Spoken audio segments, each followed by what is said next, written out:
विश्वास मैं सद याकूब। आप जो है दोस्तों आपका और हमारा अपना रिएक्शन यूट्यूब चैनल में करते हैं, सब ठीक ठाक हो गए। चलते हैं दोस्तों वीडियो में, लोग सर की वीडियो वीडियो वीडियो हर तरफ मोदी मोदी से पाकिज हुए परेशान। अच्छा जी, देखते हैं दोस्तों पहले वीडियो फिर बात करते हैं। नमस्कार दोस्तों, डीडी रेड के एक और रिएक्शन वीडियो में आप सभी का स्वागत है। मैं मालूम। तो आज जो वीडियो लेकर आए हैं वो वीडियो है अपने डेली स्वैग का।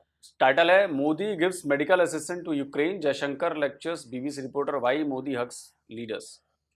अच्छा जी, चलिए देखते हैं। कि अभी की न्यूज है कि नरेंद्र मोदी पोलैंड से होते हुए बाय ट्रेन इस टाइम यूक्रेन के अंदर बैठे हुए हैं। यूक्रेन के पार्लियामेंट के अंदर उन्होंने स्पीच भी करनी है। क्या कहना चाहेंगे एक आदमी जिसकी एज तकरीबन 70-75 साल है, वो जाता बाय ट्रेन यूक्रेन के अंदर, उससे पहले जाता रशिया के अंदर। क्या फायदा हो सकता है इंडिया को, और इंडिया के नरेंद्र मोदी क्या चाह रहे हैं, क्या करना चाह रहे हैं दुनिया के अंदर? अपना इन्फ्लुएंस इतना ज्यादा पहले ही क्रिएट कर दिया हुआ, और आगे क्या करना चाह रहे हैं? एक तो मोदी साहब जो हैं वो उनका फिटनेस लेवल सही है, इसलिए वो ट्रेन में भी सफ़र कर रहे हैं। ठीक है। दूसरा जो है, इंडिया इस टाइम जो है बहुत बड़ी इकानमी बनने जा रहा है। ठीक है। चाइना को वो जो है ना कम्पीट करने जा रहा है। ठीक है। तो उस वजह से चाइना को कैसे कम्पीट कर सकता है? अब उनकी इकानमी देख लेना, वो भी $1 ट्रिलियन की इकानमी है, और इंडिया भी $1 ट्रिलियन की इकानमी है। इंडिया की भी तकरीबन कोई 5-6 ट्रिलियन डॉलर की इकानमी है, तो इसलिए वो चाइना को भी इस रीजन में कम्पीट करने जा रहा है। और दूसरा, जी नहीं, चाइना और हमारा इकोनॉमी में कोई मुकाबला नहीं है। चाइना $30 ट्रिलियन से ऊपर, नहीं $20 ट्रिलियन से ऊपर की इकोनॉमी है शायद, जहां तक मुझे याद आ रहा है। भारत अभी $5 ट्रिलियन पहुंचने वाला है, अभी 5 हुआ नहीं। तो अभी फर्क, गैप बहुत ज्यादा है। हाँ, इस गैप को भरने की कोशिश की जा रही है, और ये जो कोशिशें हो रही हैं वो शायद रंग लाएंगी, क्योंकि इसी कोशिशों की वजह से और जो रफ्तार बढ़ी है, तो IMF कह रहा है कि अगले 3 साल में, यानी कि 2027 तक, भारत जो है वो दुनिया की तीसरी सबसे बड़ी इकोनॉमी बन जाएगा। ये स्क्रीनशॉट लगाया है, ये IMF का कहना है, भारत का नहीं कहना भाई। और यही IMF के एक और एग्जीक्यूटिव डायरेक्टर है, उनका कहना है कि 2047 तक भारत की इकोनॉमी जो होगी वो 55 ट्रिलियन यानी $55 ट्रिलियन की होगी, ऐसा कहा जा रहा है। अगर ऐसा ही चलता रहा तो प्रोजेक्शन सही, ये तभी होते हैं जब आपके यहां देश में दिख रहा होता है कि काम हो रहा है। उस काम का असर क्या होगा आगे चलकर, इसलिए दूसरा ना सिर्फ वो $3-4 ट्रिलियन की, आई थिंक सो मैंने सुनी, $3 ट्रिलियन तक पहुंच गया। चलें जितने भी हैं जी, तो इंडिया ना सिर्फ जो है इस रीजन को जो है वो कम्पीट करना चाह रहा है, बल्कि वो दूसरे ममालिक में, दूसरे रीजन में भी अपना इन्फ्लुएंस बढ़ाना चाहता है। जैसा कि मिडल ईस्ट हो गया, या ये रशिया यूक्रेन वाली साइड हो गई, यूरोप वाली साइड हो गई, बल्कि आप देखें कि उनके अफ्रीका के ममालिक जो है उनके साथ भी उनके अच्छे ताल्लुकात कायम हो रहे हैं। इस वजह से जो है इंडिया जो है वो अपने हर रीजन में, हर कॉन्टिनेंट में जो है अपना इन्फ्लुएंस कायम करना जा रहा है, और उनके साथ बेहतर ताल्लुकात कायम करना जा रहा है, ताकि वो आने वाले दौर में एक नई ताकत बनकर उभरे। और वही ताकत बन भी रहा। जिस तरह से आप देखेंगे मिडिल ईस्ट के साथ उसने काम किया, मिडिल ईस्ट के इन्वेस्टमेंट और बेल्ट एंड रोड इनिशिएटिव जो कि सिल्क रोड बनने जा रहा है। खैर, पहले मेन टॉपिक के बारे में बात करते हैं, फिर इसके ऊपर भी आते हैं। अभी जो यूक्रेन के अंदर जाना, इससे पहले जब रशिया के अंदर गए थे, रशिया के प्राइम मिनिस्टर जो उनसे है व्लादिमीर पुतिन के साथ जब जफ्फी डाली नरेंद्र मोदी ने, तो यूक्रेन के जो प्राइम मिनिस्टर उन्होंने कहने लगे कि एक दहशतगर्द के साथ जिसने बच्चों का मर्डर किया है उधर जाके गले मिल रहा है। लेकिन आज जब यूक्रेन के प्राइम मिनिस्टर का गले मिला तो सारे शिकवे दूर हो गए। कैसे देखते हैं, कितना बड़ा विजन है यार बंदे का, क्या कहना चाहेंगे? देखें, वो अपने ताल्लुकात जो है ना, दोनों जंगी ममालिक हैं, रशिया भी जंग में है और यूक्रेन भी जंग में है, दोनों के साथ बैलेंस लेके जा रहे हैं रिलेशंस को। ठीक है। तो इस वजह से जो है वो अब चूंकि वो रशिया गए हैं, ज़ाहिर है वो ज़ेलेंस्की साहब जो है, ज़ाहिर है उन्होंने गुस्सा करना है कि जो एक कातिल है, जंग कर रहा है, ये उनको जाके गले मिल रहे हैं। उनका भी शिकवा अपनी जगह पे दुरुस्त है, तो उन्होंने फिर रिलेशंस को बैलेंस करने के लिए इंडिया ने फिर यूक्रेन का भी दौरा किया, ताकि उनका भी गुस्सा ठंडा हो जाए और उनको बताया जाए कि हम जो है इस जंग को सपोर्ट करने नहीं जा रहे, बल्कि जंग बंदी के लिए जा रहे हैं। तो इस वजह से जो है वो रशिया का भी विजिट किया, यूक्रेन का भी विजिट किया, ताकि जंग बंदी हो। वो जंग को बढ़ाना नहीं चाह रहे या किसी की सपोर्ट नहीं कर रहे।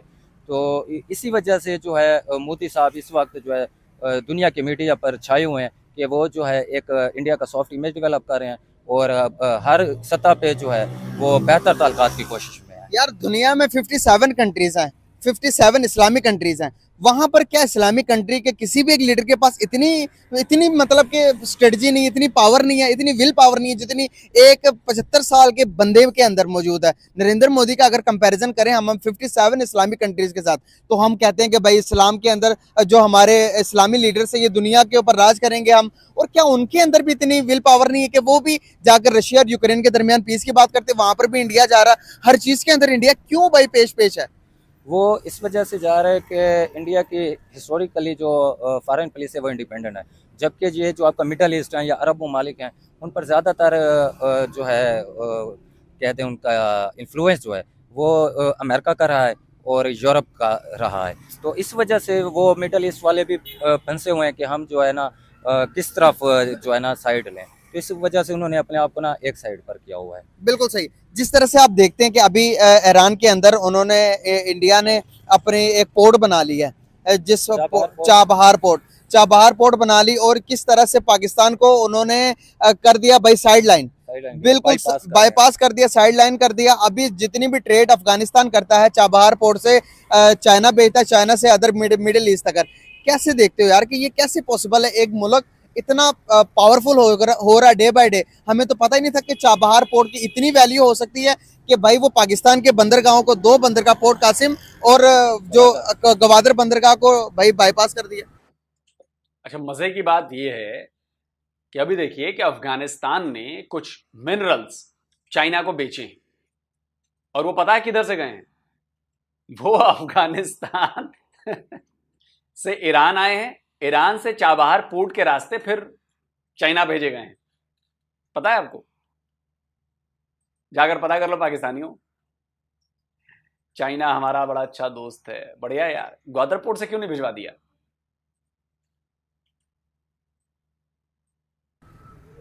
देखें ना, ये जो पाकिस्तानी बंदरगाहें हैं इससे जो चाइना को बहुत ज़्यादा फ़ायदा होना था, ठीक है, क्योंकि ये जो है ना शार्ट रूट है उनकी ट्रेड के लिए।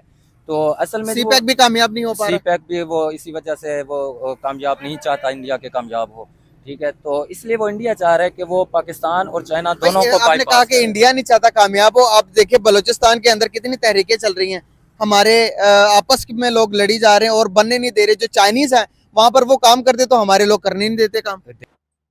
तो पाकिस्तान कौन सा चाहता है कि इंडिया आगे बढ़ जाए?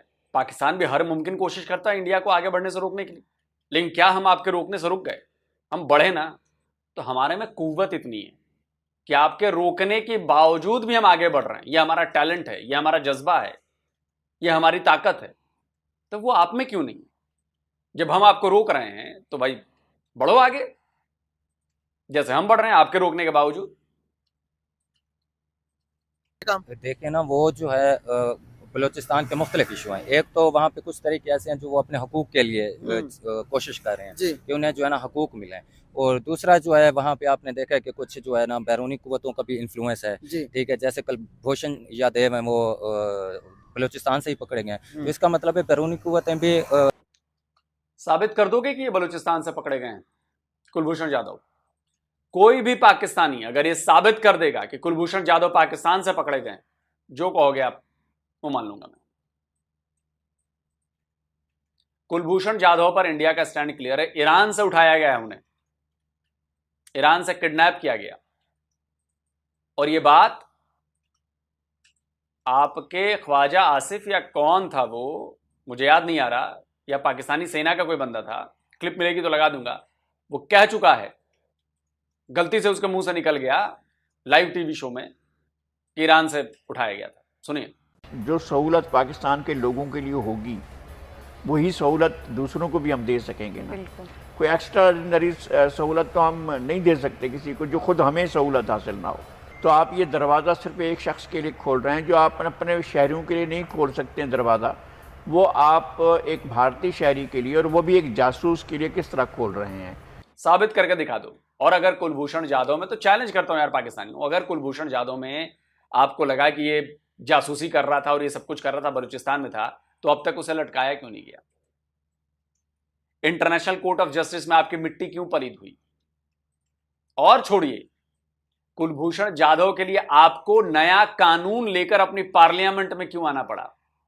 एक जासूस के लिए, विदेशी जासूस, वो भी भारतीय जासूस के लिए आपके पार्लियामेंट में एक कानून लेकर आया जाता है और उस कानून के लिए वो जाधव के लिए बनाया जाता है, जो कानून पाकिस्तानियों के लिए नहीं है, वो कानून जाधव के लिए बनाया जाता है। कैसे? और ये मैं नहीं कहता, ये पाकिस्तानी मीडिया कहती है। भाई सुनिए।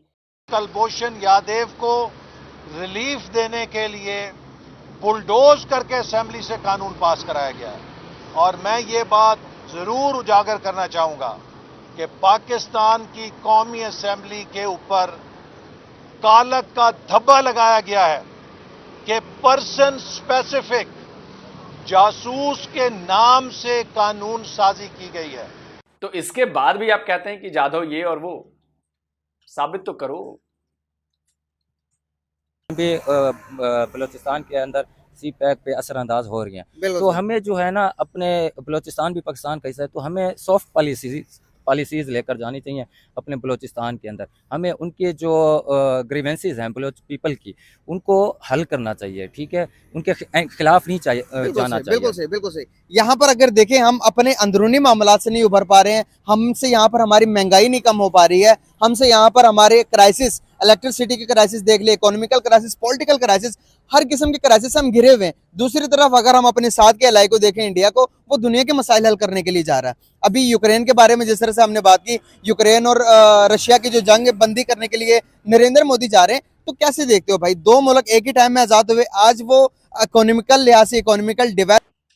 पक्का आप आजाद हुए? आजाद हुए?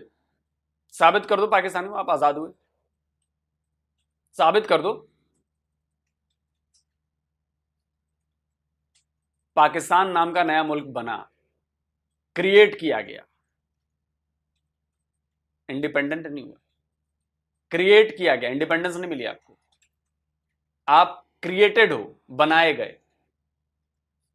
इकोनॉमिकल डेवलपमेंट के लिहाज से दुनिया को छोड़ रहे हैं और दुनिया की बड़ी बड़ी कंट्रीज उनकी मिसाल दे रही है, तो कैसे ये चीजें हो जाती हैं ऐसे? इंडिया जो है इंटरनली भी बहुत मजबूत है, ठीक है, उनकी जो है सोसाइटी उधर इतने जो है ना मसाइल नहीं है जितने जो है ना पाकिस्तान के अंदर मसाइल हैं। यहाँ पे जो है आपके माशी मसाइल भी हैं, महंगाई भी है, ठीक है, बिजली के मसाइल हैं, गैस के मसाइल हैं, तालीम के मसाइल हैं, हर तरह के पाकिस्तान मसाइल में घिरा हुआ है। तो उस वजह से जो है पाकिस्तान जो है ना अपनी अंदरूनी पॉलिसियाँ सही लेकर जा रहा है और ना अपनी बैरूनी पॉलिसियाँ सही लेकर जा रहा है। जबकि इंडिया को देखते हैं वो अंदरूनी सतह पर भी मजबूत है और बैरूनी सतह पर भी मजबूत है। तो इस वजह से जो है ना वो अपने आप को जो है ना एक दुनिया में एक पॉजिटिव साइड की तरफ लेकर जा रहे हैं। लास्ट क्वेश्चन आपसे कि हमारे और इंडिया के रिलेशंस बिल्ड होने चाहिए, ट्रेड नहीं करनी चाहिए जिस तरह से हम नहीं कर रहे, तो ट्रेड ना करने का नुकसान किसको है, हमें है या फिर इंडिया को है? जो कि हमने बॉर्डर्स बंद किए हुए, ट्रेड नहीं कर रहे, जो कि चीजें बाहर से इंपोर्ट कर रहे हैं वाया दुबई, इंडिया की टमाटर ले रहे हैं, प्याज ले रहे हैं, लेकिन वाया दुबई। क्या हम, आपको नहीं लगता कि अवाम के साथ जुल्म नहीं हो रहा? ये क्या हल है चीज, इसका हल क्या, किस तरह से हम इस मायशती बहरान पर काबू पा सकते हैं? देखें, हमारे इंडिया के साथ कुछ मसाइल हैं, ठीक है, जिनमें एक कश्मीर इशू है, ठीक है, और इसके अलावा जो है एक तो और भी इश्यूज हैं। तो इस वजह से जो है ना पाकिस्तान और इंडिया के दरमियान जो है ना ताल्लुकात सही तरह से बहाल नहीं हो सके। बिल्कुल सही, आप आएंगे इधर एक मिनट? जी जी जी जी। तो इस वजह से जो है ना वो ताल्लुकात बहाल नहीं हो सके और जंगें भी होती रही हैं। तो असल तो अगर ये जो है ना हम पॉजिटिव अप्रोच लेकर जाएंगे इंडिया के साथ और कश्मीर का इशू भी हम हल करने की तरफ जाएंगे कि हमारा जो है ये कश्मीर का इशू भी हल हो जाए, तो अच्छे तरीके से जो है ना पाकिस्तान और इंडिया के रिलेशन डेवलप हो सकते हैं, ट्रेड के लिहाज से भी और इंटरनेशनली भी। भाईजान, यहाँ पर भाई से मैंने जो सवाल पूछा वो आपसे भी पूछता हूँ। हमारे इंटरनल मामलात नहीं सॉर्ट आउट हो पा रहे हैं। दूसरी तरफ अगर इंडिया की बात करें तो वो ग्लोबली जा रहे हैं, वो यूक्रेन जा रहे हैं, वो रशिया जा रहे हैं, जाकर उनकी जंग बंदी करवाने की कोशिश कर रहे हैं। ग्लोबल साउथ समिट होती है, इंडिया लीड कर रहा होता है, इंडिया कहता है कि मैं ग्लोबल का किंग हूँ। और कैसे देखते हो आप इस चीज़ों को? इंडिया को हम अपनी आंखों के सामने डेवलप होते हुए देख रहे हैं, तरक्की करते हुए देख रहे हैं, लेकिन हम अपने आप को देख रहे हैं कि अपनी आंखों से देख रहे हैं कि भाई हम डे बाई डे डाउन जा रहे हैं। क्यों ऐसा? सबसे पहले तो मैं ये बात करना चाहूँगा कि जो पाकिस्तान में फॉरेन पॉलिसी है वो चेंज करनी चाहिए। फॉरेन पॉलिसी अगर चेंज होती है तो बहुत से मसाइल जो हैं वो हल हो सकते हैं जी। जैसे इमरान खान का नज़रिया था कि फॉरेन पॉलिसी जो है वो एक अच्छे मुल्क की तरफ ले सकती है और स्टेप बाय स्टेप हम जो है ना ग्रेजुअली चीज़ों को चेंज कर सकते हैं। जी, जी, जी। तो इसमें मैं देखता हूँ सिर्फ इंडिया स्पेसिफिकली नहीं है, जितने स्टेट्स। अच्छा, मज़े की बात एक और है, हर पाकिस्तानी ये कहेगा कि देखिए हमारी फॉरेन पॉलिसी गलत है, हमारी फॉरेन पॉलिसी को बदलने की ज़रूरत है, हमारी विदेश नीति बदलनी चाहिए। फलाने ने ऐसा किया, फलाने ने वो किया, अच्छा कर रहे थे, विदेश नीति चल रही थी। लेकिन अगर मैं होता ना मुजम्मिल भाई की जगह, तो मैं पूछता कि अच्छा विदेश नीति में क्या बदलना चाहिए। क्या आपको पता है, आपने विदेश नीति पढ़ी है पाकिस्तान की? कौन कौन से पॉइंट्स हैं जिनको बदलना जरूरी है? किसी पाकिस्तानी को नहीं पता, इनफैक्ट किसी पॉलिटिशियन को नहीं पता, आपके फॉरेन मिनिस्टर तक को नहीं पता कि आपकी फॉरेन पॉलिसी है क्या, कौन से पॉइंट्स बदलने चाहिए, कौन से नए पॉइंट्स ऐड करने चाहिए, किस सेक्टर में काम करना चाहिए, किस सब्जेक्ट पर काम करना चाहिए, किस लाइन पर काम करना चाहिए, कुछ नहीं पता आप लोगों को। बस आपने सुन लिया कि हमारी विदेश नीति जो है वो गुलाम है, वो इंडिपेंडेंट नहीं है। विदेश नीति इंडिपेंडेंट होनी चाहिए। अच्छा तो कैसे होगी इंडिपेंडेंट, ये मुझे नहीं पता। अच्छा तो उसमें क्या बदलाव करने चाहिए, ये भी मुझे नहीं पता। क्या चीजें उसमें ऐड करनी चाहिए, ये भी मुझे नहीं पता। लेकिन विदेश नीति जो है वो गुलाम है और विदेश नीति को इंडिपेंडेंट होना चाहिए, बदलनी चाहिए विदेश नीति। अरे भाई क्या बदलना है उसमें, ये मुझे नहीं पता। ये है पाकिस्तानियों का एटीट्यूड। हमारे यहां विदेश नीति में कई चीजें बताई जाती है, जैसे लुक ईस्ट पॉलिसी आई हमारे यहां, उसमें बाकायदा उसकी ब्रीफिंग की गई, डिटेलिंग दी गई कि हमारे ईस्ट में जो हमारे कंट्रीज हैं उनसे हमें अपने संबंध अच्छे करने हैं, उनसे ट्रेड चालू करना है, इंपोर्ट एक्सपोर्ट करना है, कल्चरल संबंध बढ़ाने हैं। लुक अफ्रीका नीति भी आई हमारी, लुक साउथ, ग्लोबल साउथ। देखिए ग्लोबल साउथ आजकल बहुत चर्चा में, अभी एक मीटिंग हुई थी, वो एक हमारी पॉलिसी है ग्लोबल साउथ की। ये पॉलिसीज बनाई जाती हैं, बताई जाती हैं, जिसके बारे में हमें पता है, बाकायदा वो पूरा रिटर्न होता है कि हम ये करेंगे, ये करेंगे, ये करेंगे। आप लोगों को नहीं पता कुछ भी, आपके पॉलिटिशियंस को भी नहीं पता, आपके फॉरेन मिनिस्ट्री को भी कुछ नहीं पता। भारत क्यों आगे बढ़ा? आज के काम की वजह से नहीं बढ़ा है। पंचवर्षीय योजनाएं चलाई गई हमारे यहां, 5-5 साल के लिए टारगेट तय किया गया कि इस 5 साल में हमें ये काम करने हैं अपने भारत के लिए। शायद 100% काम वो सारे पूरे नहीं हुए, लेकिन अगर उनमें से 40%, 50% भी रेट रहा तो उस सेक्टर्स में 50% काम तो हुआ। और ऐसी कई सारी पंचवर्षीय योजनाएं बनी, 5 ईयर प्लानिंग कहते हैं उसे। आप जाकर कभी गूगल करिएगा, इंडियाज 5 ईयर प्लानिंग, दर्जनों की संख्या में आपको 5 ईयर्स प्लान मिलेंगे। उनमें पॉइंटर्स मिलेंगे कि किन किन सेक्टर में काम करना है, एग्रीकल्चर में, एजुकेशन में, फैक्ट्रीज में, सर्विस सेक्टर में, सोशल सेक्टर में, स्कूल्स पर, कॉलेज पर, यूनिवर्सिटी पर, इंजीनियरिंग में। आप जाकर पढ़ो तब होता है ये। किसी पाकिस्तानी को नहीं पता ये सारी बातें कि उनको करना क्या है। हमारी विदेश नीति बड़ी खराब है। क्या है विदेश नीति, जरा बताइए, क्या क्या पॉलिसीज हैं उसमें? नहीं पता किसी को। बस किसी ने बोल दिया कि विदेश नीति खराब है तो आप भी बोल रहे हैं खराब है।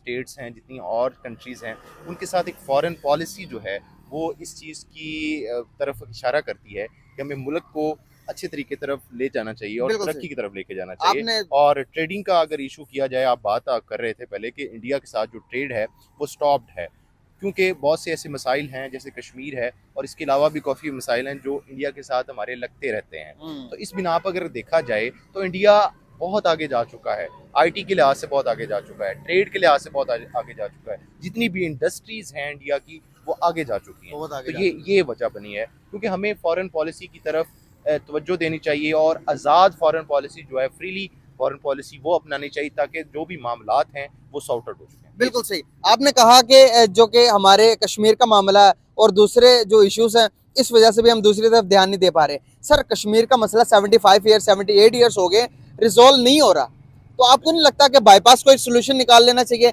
जिस तरह से लद्दाख और चाइना का मसला चलता है, लद्दाख का मसला इंडिया और चाइना का चल रहा है, लेकिन ट्रेड कंटिन्यू है। आपको नहीं लगता ट्रेड बंद करके ये कोई हमारी कोई इतनी स्ट्रॉन्ग खारजा पॉलिसी नहीं है कि जो कि हमें नजर आ रहा है, अगर हम ट्रेड रोकते हैं तो हवाम भूखी मर जाएगी।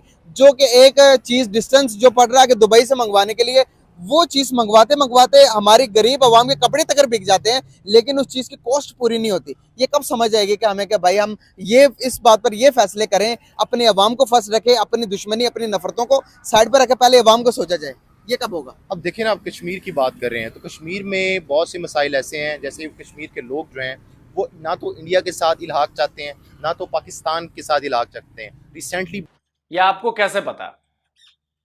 आप ये कैसे कह सकते हैं कि वो ना इंडिया के साथ इलाक चाहते हैं ना वो पाकिस्तान के साथ इलाक चाहते हैं? आप किस बिना पे कह रहे हैं?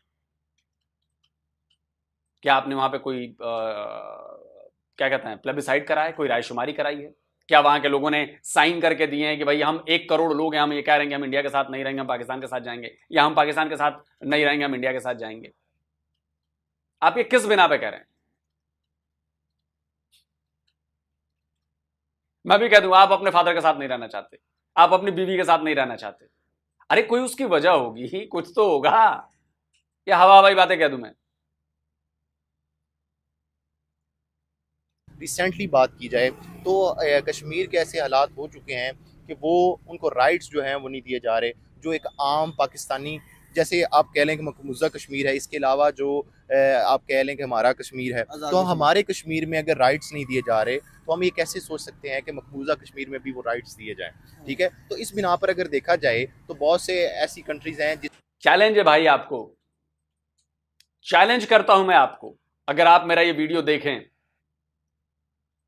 तो अगर आप पाकिस्तानी हैं और आप ये चैलेंज कबूल करते हैं, आप बताओ कि पाकिस्तान की तरफ से ये बताइए, सबूत दीजिए कि हमारे जम्मू कश्मीर में कौन से ऐसे राइट्स है जो नहीं दिए जा रहे। आपके पाकिस्तानी ऑक्युपाइड जम्मू कश्मीर का जानते हैं कि कौन कौन से राइट्स नहीं दिया रहे? मैं तो उसका कई बार सबूत दे चुका हूं, वहां के लोग खुद सबूत दे चुके हैं। आप बताइए जम्मू कश्मीर में हमारे कौन सा राइट है जो नहीं दिया जा रहा है? मस्जिदों में जाने के राइट्स नहीं है, नमाज पढ़ने के राइट्स नहीं है, राशन नहीं मिल रहा, बिजली नहीं मिल रही, 5G इंटरनेट नहीं मिल रहा, नौकरी नहीं मिल रही, सड़कें अच्छी नहीं है, घर अच्छे नहीं है, पीने का पानी नहीं मिल रहा है, ट्रांसपोर्टेशन नहीं मिल रहा, ट्रेन नहीं मिल रहा, अच्छे अस्पताल नहीं है, अच्छे कॉलेज नहीं है, अच्छी यूनिवर्सिटीज नहीं है। क्या नहीं है, क्या नहीं मिला उनको, ये बता दो कोई। और सिर्फ आपको नहीं, मैं सारे पाकिस्तान को चैलेंज करता हूं, बता दो क्या नहीं मिल रहा उनको। हैं जिसमें आप चाइना का इशू दे सकते हैं कि ताइवान उनका था तो वो उन्होंने किस तरह हासिल अब किया, आपने तो ये सारी चीजें वो यहाँ पर बात की। ताइवान चाइना का था? अरे वाह जी वाह, ऐसे तो पाकिस्तान भी भारत का था, ले लें वापस। बात की कश्मीर की, एक तरफ हमारी कश्मीर की, दूसरी तरफ इंडिया के कश्मीर की, जो इंडिया के पास है। सर एक चीज मैं आपको बताना चाहूंगा कि इंडिया के जो कश्मीर, इंडिया के पास सर, वहां पर क्या हो रहा है, एक रोड बन रहा है सिल्क रोड के नाम से। सिल्क रोड बनेगा, इंडिया को जोड़ेगा यूएई के साथ, यूएई को जोड़ेगा सऊदी अरेबिया के साथ, सऊदी अरेबिया जोड़ेगा उसको तुर्की के साथ, तुर्की जोड़ेगा पूरी के पूरी यूरोप के साथ। अब रोड बन रहा, इन्वेस्टमेंट अभी की बता रहा हूँ आपको कि जो भी मुसलमान कंट्रीज है, यूएई ने, सऊदी अरेबिया, कतर और यूएई, मिडिल ईस्ट, सारी जितनी भी कंट्री सर 32,000 करोड़ रुपए की इन्वेस्टमेंट की है। और एमआर नाम का टावर बन रहा है कि जो कि अगर मैं बात करूं एशिया के अंदर सबसे बड़ा टावर बना रहा मुस्लिम कंट्रीज इंडिया के कश्मीर के अंदर। सर वो तो बड़े राइट दे रहे हैं। अभी कल की न्यूज बता रहा हूँ आपको, थोड़े दिन हो गए सर, इंडिया वहां पर 370 के आर्टिकल को हटाने के, लगाने के बाद वहां पर इलेक्शन करवाने जा रहा है। उसने डिक्लेयर कर दी इलेक्शन के, भाई अब मैं इलेक्शन करवा रहा हूँ, यहाँ पर ये मेरा ही स्टेट है, ये मेरा ही है। तो उसने तो इतना सब कुछ कर लिया, हमने क्या किया कश्मीरियों के लिए? अब देखिए ना, ये एक इशू है बॉर्डर का। अगर आपने चाइना की बात की है, दूसरी कंट्रीज की बात की है, वो आपस में रशिया की बात की है, तो ये आपस में जो कंट्रीज हैं इन्होंने अपने आप को जोड़ा हुआ है। अब हमारा क्या मसला है, हमारा बॉर्डर इशू आता है। हम बॉर्डर के लिहाज से बहुत वीक हैं, हमें बॉर्डर को खोलना चाहिए। बॉर्डर है, अफगानिस्तान का बॉर्डर है, अब देखें अफगानिस्तान में स्मगलिंग हो रही है, उस चीज़ को रोकथाम करने के लिए हमें बॉर्डर को मजबूत करना है, बॉर्डर को हमने बंद नहीं करना, खोलना है, जिसकी वजह से हम दूसरी कंट्रीज में अच्छी ट्रेड कर सकते हैं। इस पे ये मैं आंसर देना चाहूँगा। बिल्कुल सही। आपकी क्या राय है इस बारे में कि जहाँ पर, चल छोड़ो यार, कुछ नहीं पता इन लोगों को, ना इनको जियो पॉलिटिक्स का पता है, ना इनको रिलेशंस का पता है, ना इनको बिजनेस का पता है, ना ट्रेड का पता है, कुछ भी नहीं। इन लोगों को लगता है ना सिर्फ बातें करने से, बड़ी बड़ी बातें करने से सारी चीज़ें होता है, नहीं होती हैं। आप करें अफगानिस्तान और पाकिस्तान के बॉर्डर को खोल दिया जाए, क्यों नहीं खोल रही है आपकी सरकार, ये बता दीजिए। क्यों बिजनेस में प्रॉब्लम हो रही है, नहीं पता आप लोगों को।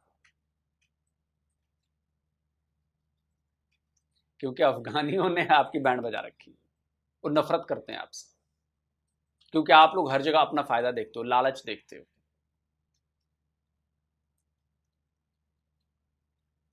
और रही बात पीएम मोदी के ज़ेलेंस्की से मिलने का, ये सब कुछ होने का, देखिए सीधी सी बात है भाई,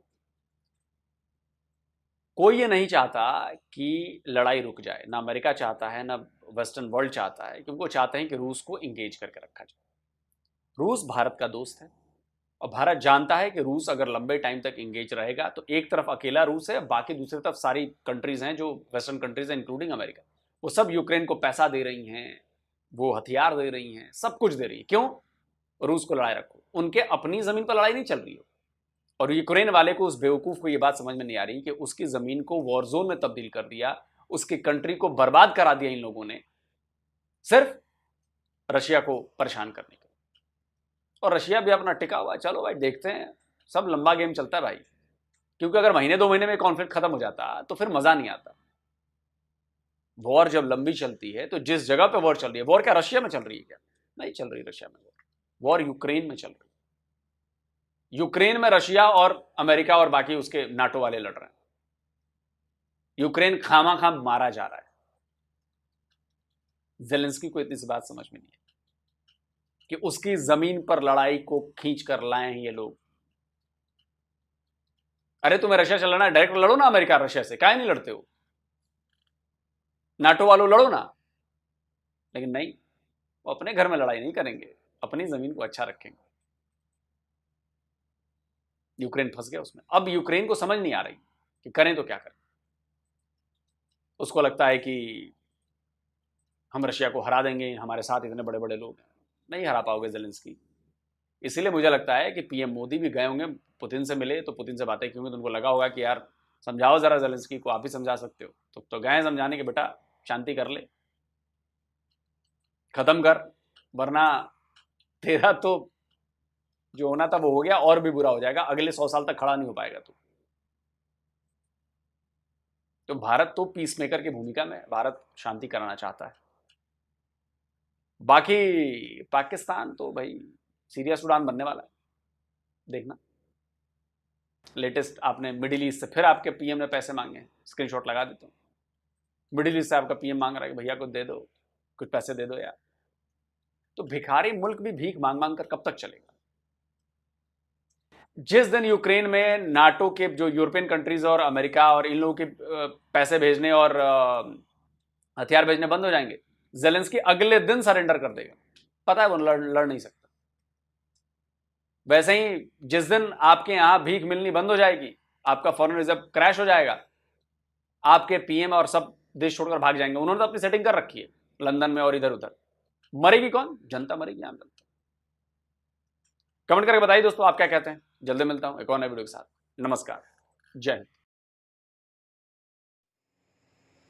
तो ये दोस्तों वीडियो होगी खत्म। वैसे हमें परेशान क्यों होना चाहिए? मुझे सब गए यूक्रेन में भी, रशिया में भी, वही और बात अमन की आशा लेकर, अमन का संदेश लेकर गए कि आप अमन से दोनों ये जो टाइटल लगाया है, इससे मुझे ये बताओ कि पाकिस्तानियों की क्या जरूरत है परेशान होने की? कोई बयान दिया जिससे हमारे असल भाई बात यह नहीं है, इस पर फिल्म बात कर रहे हैं, कुलभूषण पर बात करते हैं।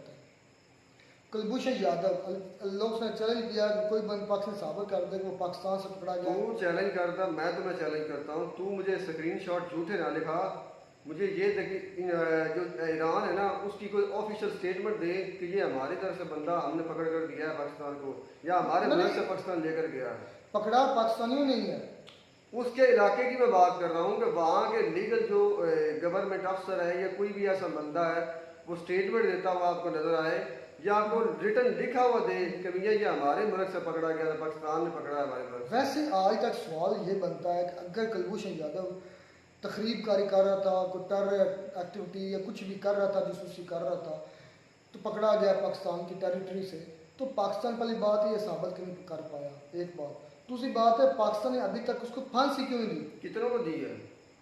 कितनों को दी है? वही मैं पूछ रहा हूँ, किसी एक को भी दी है? शायद दी हो, मुझे नहीं पता।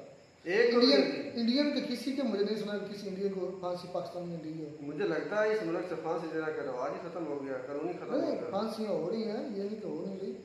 अगर ये सवाल ये है, कुलभूषण को इतना संगीन इल्ज़ाम है, साबित वाली बात तो करें। दूसरी बात, साबित अगर होता तो अभी तक अगर साबित नहीं हुआ तो फिर पकड़ा हिरासत में क्यों रखा हुआ है? अगर साबित हो चुका हुआ तो फिर फांसी पर क्यों नहीं लटकाते? अच्छा, एक और सवाल भी है, तुम्हारे सवाल से मुझे याद आया, अगर ये साबित हो गया है कि वो मतलब कि नहीं है एजेंट इंडिया का, या वो जासूस नहीं है, इसे ईरान से पकड़ कर लाए, तो ये ग्रेटर जो इंडिया की गवर्नमेंट है ये इसे आज तक वापस क्यों नहीं बनवा सकी इंडिया में? और यार वो तो पाकिस्तान के भी चला जाता है ना, आम शहरी भी चला जाता है, तो वो पाकिस्तान इतना इजीली नहीं मंगवा सकते। सारी बात उनकी टेरिटरी में गया है। यार उनका जो एयरक्राफ्ट था, पायलट क्या नाम था उसका, अभिनंदन को तो बुलवा लिया इन लोगों ने। और अभिनंदन को सब ने गया था, वो तो एक जीती जागती एक मिसाल थी कि सारी दुनिया देख रही थी, लाइव था, सारा कुछ रिकॉर्डिंग थी, सब कुछ था, पकड़ा हुआ था। और फिर वो एक जंग की हालत में, एक किस्म की जंग की हालत में कैदी बना था। जंग की समय छोटे लेवल पर डॉग फाइट हुई है तो सारी बात है, जंग की एक सूरत हाल थी। तो वो तो पता है कि वो एक प्रिजन ऑफ वार था, तो उसको छोड़ना, पाकिस्तान इंडिया के एग्रीमेंट हुआ हुआ है, उसको छोड़ना बनता है, उन्होंने छोड़ दिया। तो इसको भी बुलवा लें। अभी ये जो कहते हैं कि ये जो सूरत सिचुएशन ये डिफरेंट है। मेरी बात करेगा न, मतलब नहीं ना समझ रहा है। मैं समझ रहा हूँ कि वो क्यों नहीं, मतलब वो बेगुनाह इंडिया क्यों नहीं मंगवा पा रहा। तो मैं वही कह रहा हूँ कि अगर वो कहीं पकड़ा गया है तो वो अभिनंदन और कुलभूषण की जो कंडीशन है, सिचुएशन है, वो डिफरेंट है। वो होगी डिफरेंट, मैं मान पता नहीं आप क्या पूछें, मुझे नहीं समझ। मुझे कहने का मेरा मकसद ये था कि ये जो ग्रेटर इंडिया है, इतना पावरफुल कंट्री है कि ये कहते हैं कि ये भिखारी है, हम इनके साथ कुछ भी कर सकते हैं, अगर फाइट हुई तो ये कर देंगे, वो कर देंगे, इनका पूरी दुनिया में असर रसूख इतना अच्छा है, इनकी इतनी मानी जाती है, तो ये पाकिस्तान से उसे वैसे ही निकलवा ले अपने असर रसूख के जरिए, किसी यूरोपियन कंट्री से क्या कर निकलवा ले, किसी और मतलब बड़े कंट्री जैसे अमेरिकन। अच्छा, पाकिस्तान की फॉरेन पॉलिसी में कौन कौन से पॉइंट्स चेंज होने चाहिए? लोग ने पूछा है क्या चेंज होना चाहिए कि हमारी फॉरेन पॉलिसी आज़ाद हो जाए। हमारी फॉरेन पॉलिसी तब तक आज़ाद नहीं होगी जब तक हम खुद आज़ाद नहीं होंगे, जब तक हम Saudi Arab, UAE, Middle East, USA, Europe और बाकी कंट्री इस तरह के जो हैं जिनसे हम कर्ज लेते हैं, IMF के चुंगल से नहीं निकलेंगे तब तक हम आज़ाद नहीं होंगे। और जब तक हम आज़ाद नहीं होंगे हमारी फॉरेन पॉलिसी नहीं बदल सकती। और हमें ये बात भी नहीं करनी चाहिए कि हमारी फॉरेन पॉलिसी ठीक नहीं है। हमारी फॉरेन पॉलिसी तभी ठीक होगी जब हम गुलामी हमने छोड़नी है, और गुलामी तभी छूटेगी जब हम पैसे अपने कमाएंगे। एंड पर फिर लोगों ने दिखाया कि मिडल ईस्ट से फिर दोबारा हमने फिर गुहार लगाई है कि $4 बिलियन में हमें क्या आप मानते हैं हुकूमत को? फिर मांगने लग गए। वही बात है ना, क्या आप मानते हैं इस हुकूमत को? नहीं, तो बात खत्म। ये अपनी मर्जी का लोग हैं, इधर से इधर। अच्छा, कश्मीर पर भी बात आई कि वो बात लोग एक भाई ने कही कि उनको उनकी राय के मुताबिक वो ना इंडिया से मिलना चाहते थे ना पाकिस्तान से मिलना चाहते थे, वो एक अलग मुल्क बनाना चाहते थे। लोगों ने कहा कैसे आपको पता चला कि वो ना इंडिया से मिलना चाहते थे ना पाकिस्तान से मिलना चाहते थे? सवाल आपका इस दौर में करना फजूल है। मैं आपको ये पहले बता दूं, जिस दौर की ये बात है ना मेरे भाई, इंडिया पाकिस्तान पार्टीशन की ये बात हो रही है, तभी कि अगर आप सर्वे उन जो मतलब कि असल ओरिजिनल जो फैक्ट्स हैं उनको देखें तो वाकई में जब तक ये इंडिया हिंदुस्तान का मुल्क था ना, पहले भी चाहे उसमें हिंदुओं का राज रहा हो चाहे मुसलमानों का रहा हो, तब भी कश्मीर का जो ये हिस्सा है इसने किसी के साथ इलाक नहीं किया। इन्होंने अपना टैक्स दिया है कि आप हम आपको ये टैक्स देते हैं और हम आज़ाद रहेंगे, हम पर आपका कोई कानून लागू नहीं होगा, हम अपनी मर्जी से रहेंगे। ये चीज़ें आपको पता है, सरदार पटेल की कहानी भी आपको याद है, तो वह बेइज्जत करके निकाला गया था। क्यों? कि उन्होंने बगैर इतला किए कश्मीर में इंटर हुए थे, और जो राजा थे उन्होंने कहा था कि आपको पता नहीं है हमारे कानून का कि आप हमारी इजाज़त बगैर नहीं आ सकते। हमने अभी ना आपके साथ इलाहा किया है ना उनके साथ इलाहा किया है, हम इस बात पर गौर कर रहे हैं। ये सारी चीज़ें काउंट करो तो वो किसी के साथ नहीं मिलना चाहते थे, वो शुरू से एक आज़ाद रियासत थी और आज़ाद मुल्क बनना चाहते थे मेरे भाई। इस पॉइंट ऑफ व्यू से ये बात बनती है। अगर आज की बात करोगे तो आज उन्हें खुद को नहीं पता कि हमने जाना किधर है। इंडिया में गए हैं तो उनको अपना हक उनका निकल गया तो उसका उनको नहीं परवाह। कौन सा? ये 370 धारा हटने के बाद उनका मकामी जो अपना स्टेट का हक है वो खत्म हो गया मेरे भाई। तो अब वो जो चीज़ें मांगते हैं वो रिक्वेस्ट कर रहे हैं इंडियन गवर्नमेंट से। मैं कहता हूँ एज ए पाकिस्तानी नहीं कहता, मैं एज ए मुस्लिम भी कह रहा हूँ और एज ए एक नेशन के तौर पर कहता हूँ कि आपको रोब के साथ उनसे मांगना चाहिए कि ठीक है, अगर आपने हमारा हक जो है वो ख़त्म किया है तो ये ज़रूरत है हमारी, आपको पूरी करनी पड़ेगी। आप पूरी नहीं करेंगे तो आप अपने कानून के खिलाफ वर्जी करेंगे। ये चीज़ों का तो इल्म नहीं है उन लोगों को। मैंने कितनी वीडियो देख चुका हूँ उनकी कि वो रिक्वेस्ट करते हैं, वो डिमांड करते हैं, सारा रिक्वेस्ट करते हैं कि ये करें। वो भाई रिक्वेस्ट क्यों करते हो, चाहे पाकिस्तान में हो चाहे इंडिया में हो, आप अपने हक को मांगे। जोर के साथ मांगे, साथ चलो, आपको तो पता हो कि आपको ये हक मालूम है मिलते हैं आपको। दोस्तों नई वीडियो में, नाटक साथ, गॉड ब्लेस यू।